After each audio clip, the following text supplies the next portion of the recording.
നിയമസഭാ തെരഞ്ഞെടുപ്പിനുള്ള CPI സ്ഥാനാർത്ഥികളെ പ്രഖ്യാപിക്കുകയാണ്. കാനം രാജേന്ദ്രന്റെ വാർത്താ സമ്മേളനത്തിലേക്ക്.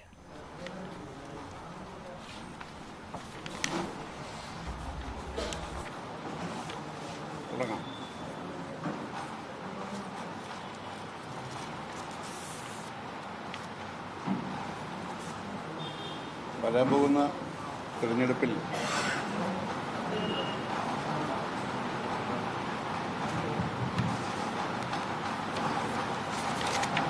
നിയമസഭാ തെരഞ്ഞെടുപ്പിൽ CPI മത്സരിക്കുന്ന 25 സീറ്റുകൾ സ്ഥാനാർത്ഥികളെ നിശ്ചയിക്കാൻ വേണ്ടിയാണ് ഇന്ന് എക്സിക്യൂട്ടീവും കൗൺസിലും ചേർന്നത്. ചർച്ചകൾക്ക് ശേഷം ഞങ്ങളുടെ പ്രാഥമിക ലിസ്റ്റാണ് ഇപ്പോൾ പ്രസിദ്ധീകരിക്കുന്നത്. അത് 21 മണ്ഡലങ്ങളിലെ ലിസ്റ്റാണ്.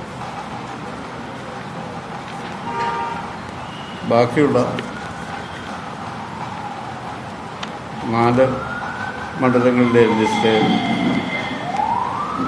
അത്യാവശ്യം ചില കൺസൾട്ടേഷൻസൊക്കെ നടത്തി 2 ദിവസത്തിനകം പ്രസിദ്ധീകരിക്കും.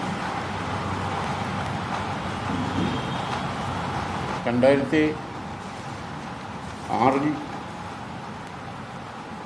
24 സീറ്റിലാണ് ഞങ്ങൾ മത്സരിച്ചത്. 2011 27 സീറ്റുകളിലാണ് മത്സരിച്ചത്. പുതിയ ഘടകകക്ഷികളൊക്കെ ഇടതുപക്ഷ ജനാധിപത്യ മുന്നണിയിലുണ്ടായപ്പോൾ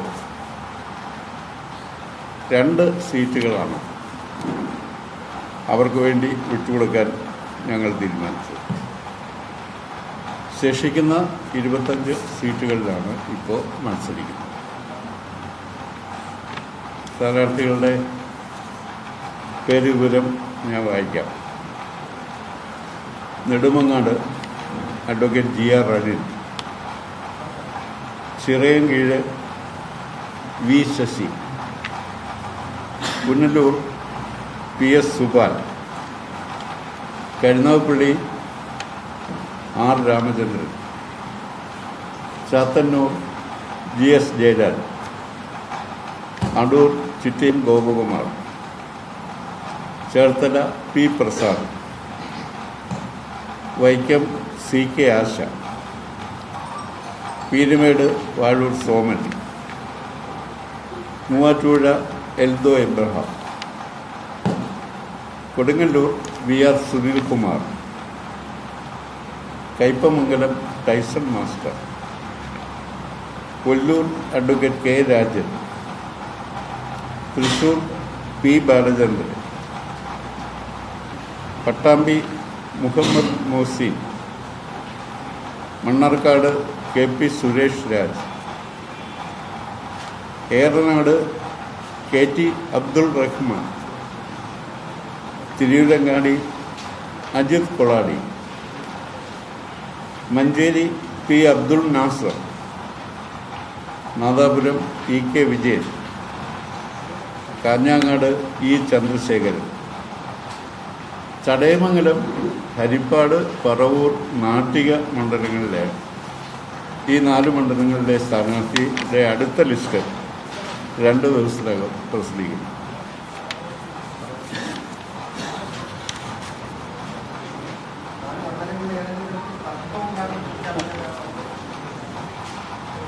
തർക്കം ഇല്ല, തർക്കമൊന്നുമില്ല. അതിലാണ് ക്ഷീരമുള്ളവർ അകടിയും ചുവട്ടിലും ചോര തന്നെ കുറുകിന് കൗതുകം എന്ന് പറഞ്ഞതുപോലെ തർക്കം വല്ലതും ഉണ്ടോ എന്ന് നോക്കണം.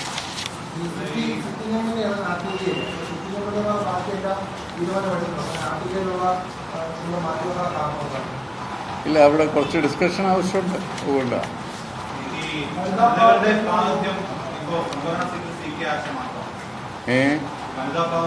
വനിതാ പ്രാതിനിധ്യം 4 സീറ്റിന് ബാക്കി കിടക്കില്ല. അതിപ്പോൾ ആരാ വരുന്നതെന്ന് അറിഞ്ഞിട്ട് നിങ്ങൾ അതിൻ്റെ കണക്ക് കൂട്ടിയാൽ ശതമാനം കണക്ക് കൂട്ടിയാൽ മതി എന്നല്ല. അത് കഴിഞ്ഞിട്ട് ഇത് 25 ആകുമ്പോൾ എത്രയുണ്ടെന്ന് കണക്ക് കൂട്ടിയിട്ടില്ല, ശതമാനം എടുക്കാൻ പറ്റുമോ?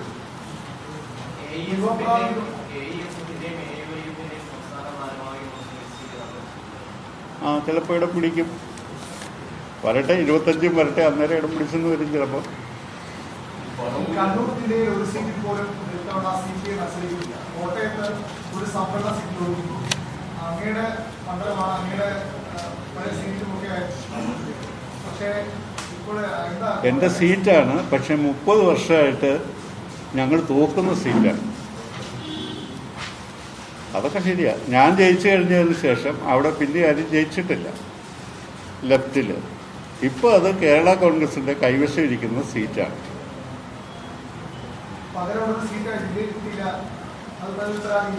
അല്ല, 2 സീറ്റ് കൊടുക്കുമ്പോൾ 2 സീറ്റ് കൊടുക്കണമല്ലോ. അതാണ് 27-ൽ നിന്ന് 25 ആയത്. കണക്ക് ശരിയല്ലേ? തെറ്റിപ്പോയോ? കുഴപ്പമില്ല.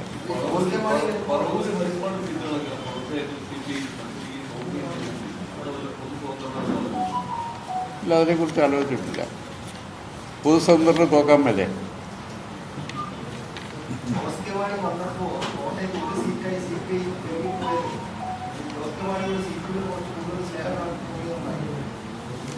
അല്ല, അങ്ങനെ ആരോപണം ഉന്നയിക്കുന്നവരുണ്ട്, പക്ഷെ ഞാനങ്ങനെ പറയാൻ ഉദ്ദേശിക്കുന്നില്ല.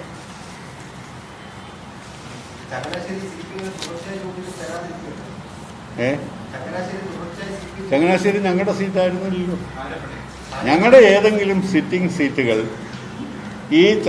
ഏതെങ്കിലും ഒരു കക്ഷി വന്നതിൻ്റെ ഫലമായി മാറുകയോ കുറയ്ക്കുകയോ LDF ചെയ്തിട്ടില്ല. അങ്ങനെ ഏതെങ്കിലും ചെയ്തെങ്കിലേ ഞങ്ങൾ പരാതി പറയണം. നിങ്ങൾക്ക് വേണ്ടി ഞങ്ങൾക്കൊരു പരാതി പറയാൻ പറ്റുമോ?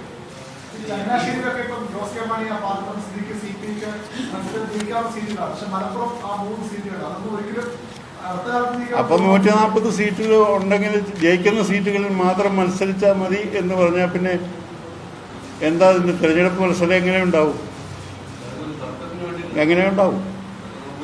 അതുകൊണ്ട് ആ പ്രദേശങ്ങളിലും പാർട്ടിയുണ്ട്, അവിടെയൊക്കെ മത്സരിച്ച് ഓരോ പ്രാവശ്യം മത്സരം കഴിയും തോറും പാർട്ടിയുടെ ലെഫ്റ്റിൻ്റെ പൊസിഷൻ ഇമ്പ്രൂവ് ചെയ്യും. അങ്ങനെയാണ് കേരളത്തിൽ ഞങ്ങൾ പല സീറ്റുകളിലും മത്സരിച്ചു ജയിക്കുന്നതും തോക്കുന്നതും ഒക്കെ. അതിപ്പോൾ ഞങ്ങൾ പരസ്യമായിട്ടൊന്നും നിങ്ങളോടായിട്ടും പറഞ്ഞില്ലല്ലോ അങ്ങനെ ഏതെങ്കിലും സീറ്റ് ചോദിച്ച കാര്യം. അതൊക്കെ മുന്നണിക്കുള്ളിൽ ആഭ്യന്തരമായി നടക്കുന്ന ചർച്ചകളാണ്. അതിനെ സംബന്ധിച്ച് പരസ്യ പ്രസ്താവന നടത്തേണ്ട കാര്യമില്ല. ഞങ്ങൾ തൃപ്തരല്ലെങ്കിൽ ഞങ്ങൾ സമ്മതിക്കുമോ? 27 സീറ്റിൽ മത്സരിച്ചു, പുതിയ 2 ഘടകകക്ഷികൾ വന്നു, 2 സീറ്റേ ഞങ്ങൾക്ക് കുറഞ്ഞിട്ടു. ഞങ്ങൾ തൃപ്തരല്ലെങ്കിൽ ഞങ്ങൾ സമ്മതിക്കുമോ?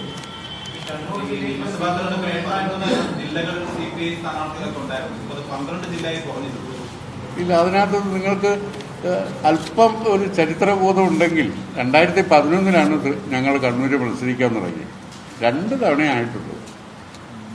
അല്ലാതെ അന്ന് കണ്ണൂരിലും വയനാട്ടിലും പത്തനംതിട്ടയിലും ഞങ്ങൾക്ക് സീറ്റില്ലായിരുന്നു. ഓരോ ഘട്ടത്തിലായി അത് വന്നു. പത്തനംതിട്ട ഇപ്പോൾ അടൂരുണ്ട്, ഞങ്ങൾ ജയിച്ച സീറ്റാണ്. കണ്ണൂരിൽ 2011-ലാണ് സീറ്റ് വന്നത്. 2 പ്രാവശ്യം നിന്നു, നന്നായിട്ട് തോറ്റു. ഇപ്പോഴും വയനാട്ടിലില്ല. അതുകൊണ്ടൊന്നും ഒരു കുഴപ്പവും ഞങ്ങളിപ്പോൾ കാണുന്നില്ല.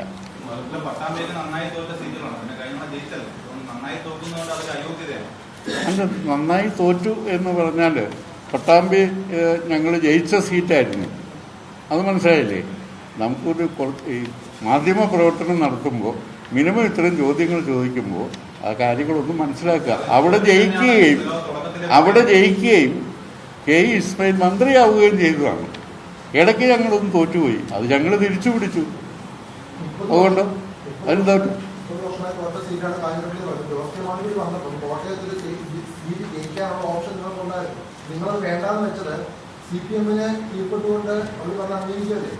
അതെന്നാ നിങ്ങളോട് ആര് പറഞ്ഞു?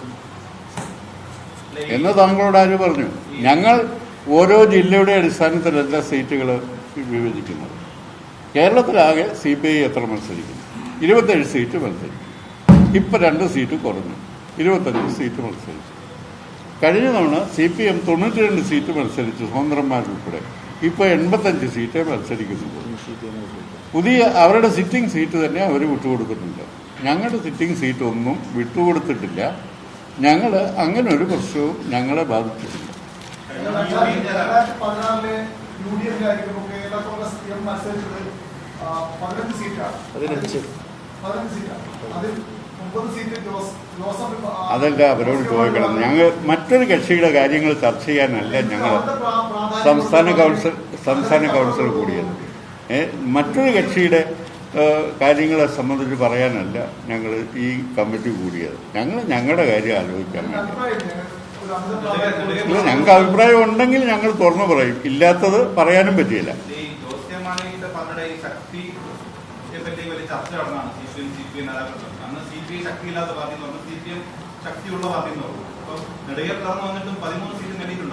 അതെ, അതൊക്കെ നമുക്ക് തിരഞ്ഞെടുപ്പ് കഴിയുമ്പോൾ നോക്കാം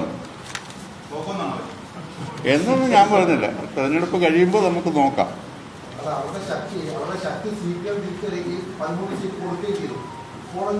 സീറ്റ് മത്സരിക്കുന്നു എന്നതുകൊണ്ട് ശക്തിയാകുന്നില്ല. അത് മത്സരിച്ച് ജയിച്ചു വരുമ്പോൾ മാത്രമേ ശക്തിയാണോ അവർ പ്രധാനമാണോ എന്നൊക്കെ പറയാൻ പറ്റുള്ളൂ. ഉദാഹരണം, ജില്ലാ പഞ്ചായത്തിൽ കോട്ടയത്ത് 9 സീറ്റ് അവർ മത്സരിച്ചു. അവരാണ് ഒന്നാമത് മത്സരിച്ചത്. 4 സീറ്റ് അവർ തോറ്റില്ല, 5 സീറ്റിലേ ജയിച്ചുള്ളൂ. അപ്പോൾ സീറ്റ് കൂടുതൽ കിട്ടിയാലും തോക്കാം എന്നാണ് അതിൻ്റെ അർത്ഥം.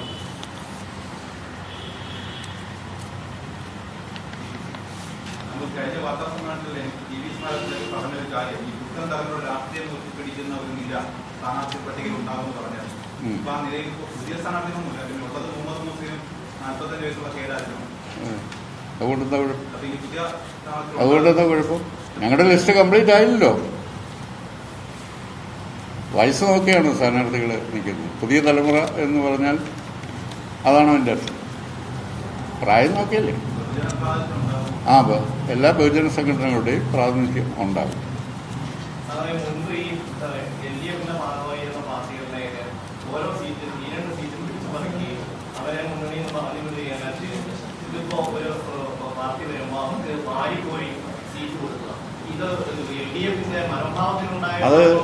അത് LDF കൺവീനർ പത്രസമ്മേളനം നടത്തുമ്പോൾ അദ്ദേഹത്തോട് ചോദിക്കുക. ഇല്ല, അത് LDF കൺവീനർ പത്രസമ്മേളനം നടത്തുമ്പോൾ അദ്ദേഹത്തോട് ചോദിക്കാം LDFന്റെ നിലപാട്. ഞാൻ പറയുന്നത് CPIയുടെ നിലപാട്. ആർക്ക് സ്നേഹം? ആരോട് സ്നേഹം? അല്ല, സ്നേഹക്കുറവിനൊന്നും പ്രശ്നമില്ല. ഞങ്ങൾ ഞങ്ങളുടെ കാര്യമാണ് പറയുന്നത്. നിങ്ങൾക്ക് തോന്നുന്നുണ്ടെങ്കിൽ നിങ്ങൾക്ക് അങ്ങനെ ചിന്തിക്കാം.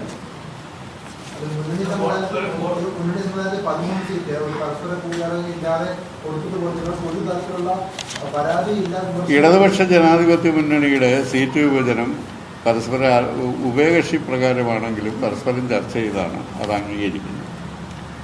അത് അംഗീകരിക്കുന്ന ഒരു കാര്യത്തിനെതിരായിട്ട് പിന്നെ നിങ്ങൾ ഏത് ചോദ്യം ചോദിച്ചാലും ഞാൻ ഒരു മറുപടി പറയുകയില്ല. എനിക്ക് കുറച്ച് കാലത്തെ രാഷ്ട്രീയ പ്രവർത്തനത്തിന് പരിചയമുണ്ട്. ദയവ് ചെയ്ത് അങ്ങനെ ഒരു മറുപടി എൻ്റെ ഇന്ന് പ്രതീക്ഷിക്കേണ്ട.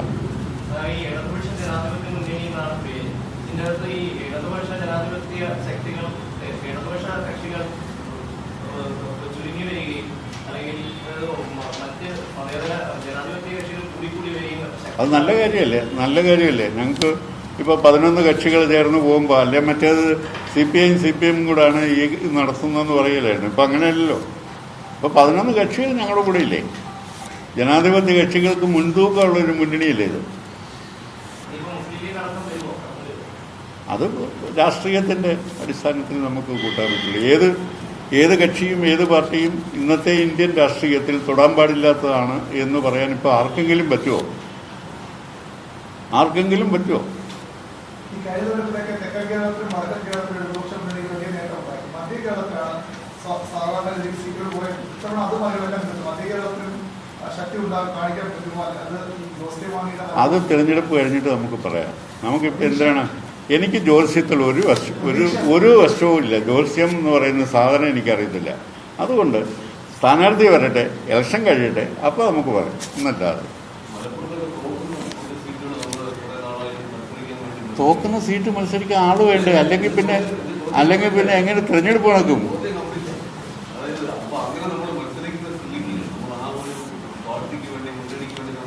ത്യാഗം ചെയ്തിട്ട് നമുക്ക് അതിനുള്ള ഒരു പ്രതിഫലമായി ഒരു കുറ്റബോധപരമായി ഒരു ജീവിതത്തിൽ ഞങ്ങൾ പ്രതിഫലം നോക്കി പ്രവർത്തനം നടത്തുന്നവരല്ല. ഇതിനകത്ത് ലാഭചേതം എന്തുണ്ട് എന്ന് നോക്കിയല്ല. ഞങ്ങൾക്കൊരു രാഷ്ട്രീയമാണ്. ആ രാഷ്ട്രീയ ധാരണയുടെ അടിസ്ഥാനത്തിലാണ് നിൽക്കുന്നതും പ്രവർത്തിക്കുന്നതും. അത് ഏതെങ്കിലും അപ്പകഷ്ണങ്ങൾ കൂടുതൽ തന്നാൽ സ്നേഹം കൂടുകയും അത് കുറയുകയും ചെയ്യുന്ന ഒരു ജീവിയല്ല രാഷ്ട്രീയ പാർട്ടി എന്ന് പറയുന്നത്.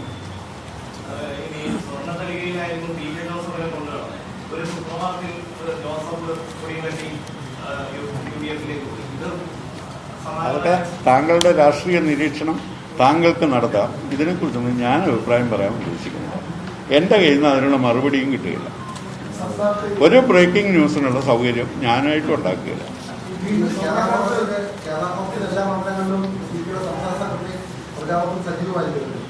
എൻ്റെ ആരോഗ്യം അനുവദിക്കുന്ന പോലൊക്കെ പോകും. അത്രയൊക്കെ പോകും. ഏതാ അത് പിന്നെ അതൊക്കെ ഇറങ്ങിക്കോട്ടെ. അതെന്ത് കാര്യം? പിന്നെ കാഞ്ഞപ്പള്ളിയിലെ സ്ഥാനാർത്ഥി എൻ്റെ MLA അല്ലേ? ഞാൻ വോട്ട് ചെയ്യാൻ അവിടെയാണ് പോകുന്നത്. ജയരാജൻ എൻ്റെ സുഹൃത്താണ്. ഞാൻ അദ്ദേഹമായിട്ട് മത്സരിച്ച് തോറ്റിട്ടുണ്ടെങ്കിലും നല്ല ബന്ധമുള്ള ആളാണ്. അതുകൊണ്ട് ഇപ്പോൾ എന്താണ് കുഴപ്പം?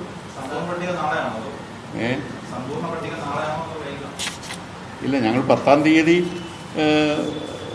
പട്ടിക ഇറക്കണം എന്നാണ് ഒരു ധാരണയിൽ പോകുന്നത്. ഞങ്ങളുടെ ഇപ്പോൾ ഒരു ഈ 4 ചിലപ്പോൾ 1-2 ദിവസം കൂടി എടുത്തേക്കും. മുഖ്യമന്ത്രിയുടെ പങ്ക് ആരോപിച്ച് കസ്റ്റംസിന്റെ വാർത്തകൾ ഈ സ്വപ്നയെ നിർബന്ധിച്ചു പോലീസുകാരെ പൊളിപ്പകർപ്പതാണ്. എങ്ങനെയാണ് ഇല്ല, ഈ കേന്ദ്ര ഏജൻസികൾ ചെയ്യാൻ പോകുന്നതിനെക്കുറിച്ച് മാസങ്ങൾക്ക് മുമ്പ് ആദ്യം പറഞ്ഞ ഒരാളാണ് ഞാൻ. അത് തന്നെയാണ് ഇപ്പോൾ സംഭവിച്ചുകൊണ്ടിരിക്കുന്നത്. ഈ കേസിൽ എന്ത് പ്രസക്തിയാണ് ഇപ്പോൾ ഇത്തരമൊരു അഫിഡവിറ്റ് കൊടുക്കാൻ? അത് തെരഞ്ഞെടുപ്പിന് മുമ്പാണ് എന്നുള്ളത് കൊണ്ട് അതിൻ്റെ ഒരു പ്രചാരം വരട്ടെ എന്ന ഉദ്ദേശത്തിനാണ് ആ അഫിഡവിറ്റ് കൊടുത്തത്. അല്ലെങ്കിൽ ജയിലുകാരുമായിട്ടുള്ള ഒരു കേസുമായി ബന്ധപ്പെട്ടിട്ടാണ് ഹൈക്കോടതിയിൽ അഫിഡവിറ്റ് കൊടുത്തത്. അങ്ങനെ കൊടുത്ത അഫിഡവിറ്റ് 164 സ്റ്റേറ്റ്മെൻറ്റിൻ്റെ ഡീറ്റെയിൽസാണ്. അതൊക്കെ എന്തിനാണ് ഇപ്പോൾ കൊടുക്കുന്നത്? സ്വർണ്ണക്കടത്തോടെ പോയി ആ കേസ് പോയാൽ ഇപ്പം അതിൻ്റെ ചുറ്റുവട്ടമുള്ള ചില കേസുകൾ മാത്രമേ സജീവമായിട്ടുള്ളൂ. കോൺസുലേറ്റ് ജനറലിനെ എവിടെയാണ് ചോദ്യം ചെയ്തത്? അതിനെക്കുറിച്ച് എന്താണ് അന്വേഷണം നടത്തിയത്? ഇതൊക്കെ ഇന്ത്യ ഗവൺമെൻറ്റിൻ്റെ ചുമതലയിലുള്ള കാര്യമല്ലേ? കേരളത്തിലെ ഗവൺമെൻറ്റിന് എന്തെങ്കിലും ചെയ്യാൻ പറ്റുമോ? കസ്റ്റംസ് ആരുടെ നിയന്ത്രണത്തിലാണ്? ഇതെല്ലാം ചെയ്യുന്നത് കേന്ദ്ര ഏജൻസികൾ ചെയ്യുന്നത് സംസ്ഥാന ഗവൺമെൻറ്റിനെതിരായിട്ടുള്ള ആസൂത്രിതമായിട്ടുള്ള ഒരു പ്രവർത്തനം എന്ന നിലയിലാണ്. അതുമായി ജനങ്ങളിലേക്ക് പോകാനും ജനങ്ങളെ അണിനിരത്താനും ഞങ്ങൾ ശ്രമിക്കും. ഞങ്ങൾ കഴിഞ്ഞ തദ്ദേശ സ്വയംഭരണ തിരഞ്ഞെടുപ്പിൻ്റെ കാലത്ത് വളരെ സജീവമായിട്ട് ഈ പ്രശ്നമാണ് കേരളം ചർച്ച ചെയ്തത്.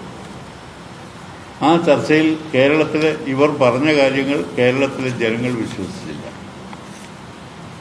അതുകൊണ്ട് BJPയും കോൺഗ്രസും കേന്ദ്ര ഏജൻസികളുടെ വെളിപ്പെടുത്തലുകൾ കൊണ്ട് സന്തോഷിക്കുന്നുണ്ടെങ്കിൽ അത് അവർക്ക് കൊള്ളാം. പക്ഷേ അതിന് ജനങ്ങൾക്കിടയിൽ നേരിടാൻ കെൽപ്പുള്ള കരുത്തുള്ള മുന്നണിയാണ് LDF.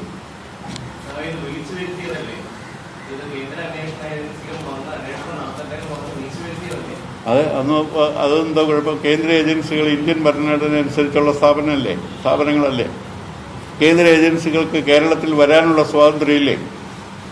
കേന്ദ്ര ഏജൻസികളുടെ നിയന്ത്രണത്തിലാണ് കസ്റ്റംസ്. കേന്ദ്ര ഗവൺമെൻറ് നിയന്ത്രണത്തിലാണ് കസ്റ്റംസ്. കസ്റ്റംസിലുണ്ടായ എയർപോർട്ടിലുണ്ടായ ഒരു കേസിനെ കുറിച്ച് മറ്റ് ഏജൻസികളും വരണം എന്ന് പറഞ്ഞാൽ അതിൻ്റെ അർത്ഥം ഈ ഗവൺമെൻറ്റിനെതിരായിട്ട് പാരപണിയണം എന്നാണോ? അല്ലല്ലോ. ആ കേസ് എവിടെ അന്വേഷിച്ചു? മാസം എത്രയായി? മാസങ്ങൾക്ക് മുമ്പ് ഞങ്ങൾ ചോദിച്ചു എവിടെയായി ഈ കേസ്? ഇപ്പോൾ എവിടെയാണെന്ന് ആർക്കും അറിയില്ല. ഓരോരുത്തർ ജാമ്യം കിട്ടി പുറത്തു പോവുകയാണ്.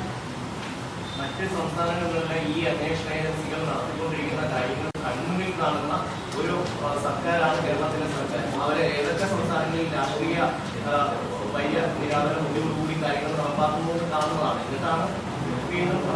ഇല്ല, അത് ഒരു ഭരണഘടനാപരമായ ബാധ്യത ഗവൺമെൻറ് നിർവഹിച്ചു എന്നുള്ളതിലും പ്രത്യേകിച്ച് മുഖ്യമന്ത്രി ഈ കേസ് ഗൗരവമുള്ളൊരു കേസാണെന്ന് അന്വേഷിക്കണം, കേന്ദ്ര ഏജൻസികൾ അതിന് തയ്യാറാകണം എന്ന് പറഞ്ഞാൽ സംസ്ഥാനത്തിന് അന്വേഷിക്കാൻ പറ്റുകയില്ലല്ലോ. അപ്പോൾ അവർക്കല്ലേ പറ്റുള്ളൂ. അങ്ങനെയാണല്ലോ വന്നിട്ട് എന്തായി? അവരെവിടെ ഇപ്പോൾ? അവരിത്തരം ചില കാര്യങ്ങളിൽ മാത്രം ശ്രദ്ധ കേന്ദ്രീകരിക്കും.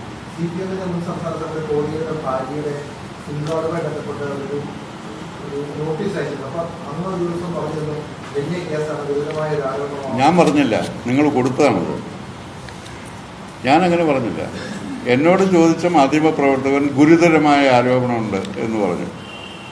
ഏതാണ് മാതൃഭൂമിയുടെ ഗുരുതരമായ ആരോപണമെന്ന് പറഞ്ഞു. ഗുരുതരമായ ആരോപണമാണെങ്കിൽ അന്വേഷിക്കട്ടെ എന്ന് പറഞ്ഞു. അതിൻ്റെ അർത്ഥം ആരോപണം ഗുരുതരമാണ്, അന്വേഷിക്കണം, അതൊക്കെ നിങ്ങളുടെ ജോലിയാണ്. ആര് ചോദിച്ചാലും താങ്കളെയാണ് എനിക്ക്, ഷമ്മയാണ് എനിക്ക് പരിചയമുള്ള ആൾ അപ്പം മുന്നേ ഉണ്ടായിരുന്നു.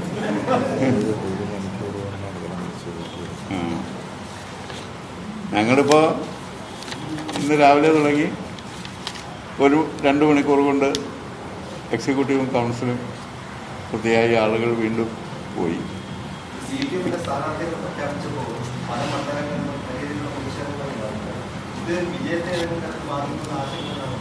അതെല്ലാം കൈകാര്യം ചെയ്യാൻ കരുത്തുള്ള പാർട്ടിയാണ് CPM. ഇതിനു മുമ്പും ഉണ്ടായതൊക്കെ നിങ്ങൾക്ക് ഓർമ്മയുണ്ടല്ലോ. അതൊക്കെ കൈകാര്യം ചെയ്യാൻ ആർജവമുള്ള പാർട്ടിയാണ് CPIM. കേരളത്തിൻ്റെ രാഷ്ട്രീയത്തിൽ അവർ തെളിയിച്ചിട്ടുണ്ട്.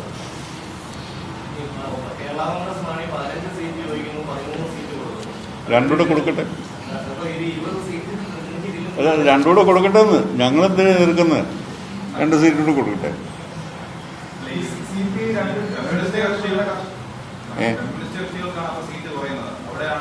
അതുകൊണ്ട് വലിയ കുഴപ്പമില്ല.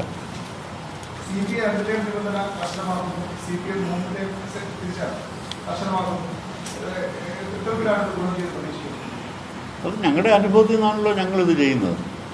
നിയമസഭാ തെരഞ്ഞെടുപ്പിൽ 2 ടേം മാത്രം മത്സരിച്ചാൽ മതി എന്ന തീരുമാനം കർശനമായി 2015 ഞങ്ങൾ നടപ്പിലാക്കി. എന്നാൽ 2016 വന്നപ്പോൾ ഞങ്ങൾ കുറച്ച് അതിനകത്തൊരു പ്രൊവിഷൻ ഉണ്ടായിരുന്നു, എക്സംഷൻ കൊടുക്കാൻ. ഇപ്രാവശ്യം ഞങ്ങൾ എക്സംഷൻ പോലും വേണ്ട, 3 ടേം എന്നത് തീരുമാനിച്ച് നടപ്പിലാക്കി. ഇന്നത്തെ സ്ഥാനാർത്ഥി ലിസ്റ്റ് നോക്കിയാൽ നിങ്ങൾക്കറിയാം, അവിടെയൊക്കെ വേറെ പുതിയ ആളുകൾ വന്നു.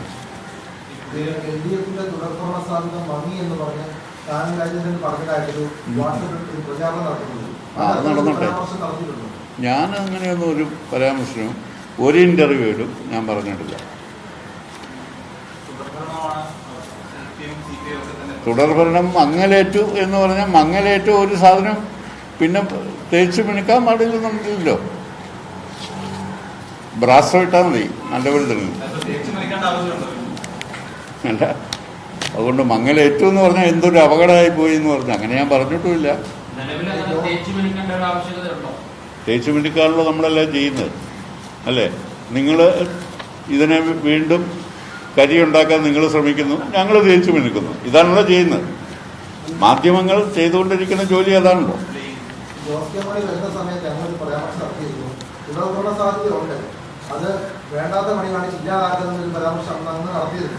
അതൊക്കെ അതിനിപ്പോഴും പ്രസക്തിയുണ്ട്.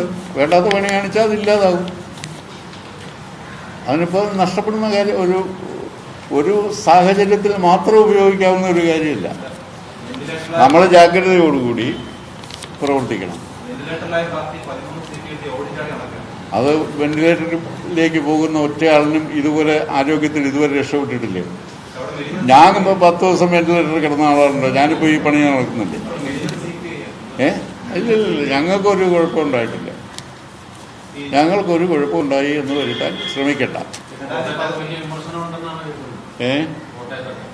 കോട്ടയത്തൊന്നും ഒരു വിമർശനവും ഇല്ല. കോട്ടയത്ത് അങ്ങനെ ഒരു വിമർശനമില്ല. ഇപ്പോൾ അവിടെ സ്റ്റേറ്റ് കൗൺസിൽ ആരോ പറഞ്ഞെന്ന് പറഞ്ഞ് മനോരമയാണെന്ന് തോന്നുന്നു ഒരു വാർത്ത കൊടുത്തെന്ന് തന്നെ ആരോ വിളിച്ചു പറഞ്ഞു. അതൊക്കെ ചുമ്മാ ആരെങ്കിലും പറയുന്നത് കേട്ട് കൊടുക്കരുത്. അതൊന്നും അവിടെ നടന്ന കാര്യമല്ല. കോട്ടയത്ത് സംസാരിച്ച് പാർട്ടി ജില്ലാ സെക്രട്ടറിയാണ്. അദ്ദേഹം പറഞ്ഞ കാര്യം ഞങ്ങളൊക്കെ കേട്ടുകൊണ്ടിരുന്നതാണ്. അതുണ്ടാവും, സ്വാഭാവികം. ഒരു തവണ മന്ത്രിയായ മാറി ഇപ്പൊ തുടർക്കണം പറയുമ്പോൾ അടുത്ത തവണയും ആ നിലപാട് ഉറച്ചു നിൽക്കുകയാണ് ഈ third term അല്ല, ഒരു തവണ മന്ത്രിയായി മാറി നിൽക്കണമെന്ന് ഞങ്ങൾ പറഞ്ഞില്ലോ. മന്ത്രിയാക്കില്ല.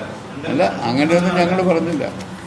ഞങ്ങൾ പറയുന്ന കാര്യം, ഞങ്ങളുടെ വായിൽ പുതിയ കാര്യങ്ങൾ നിങ്ങൾ ഇൻസർട്ട് ചെയ്യാൻ ശ്രമിക്കരുത്. ഈ ചന്ദ്രശേഖരനും ബി ശശിയും വീണ്ടും മത്സരിക്കുന്നുണ്ട്. അല്ല, അതുകൊണ്ട് എന്താ കുഴപ്പം? അവർക്ക് മത്സരിക്കാൻ അവർ യോഗ്യരാണ് എന്നതുകൊണ്ടാണ് അവർ മത്സരിക്കുന്നത്. അപ്പൊ മന്ത്രിസ്ഥാനം സംബന്ധിച്ച് പഴയ അത് നിലപാട് അന്നേരം പറയാം.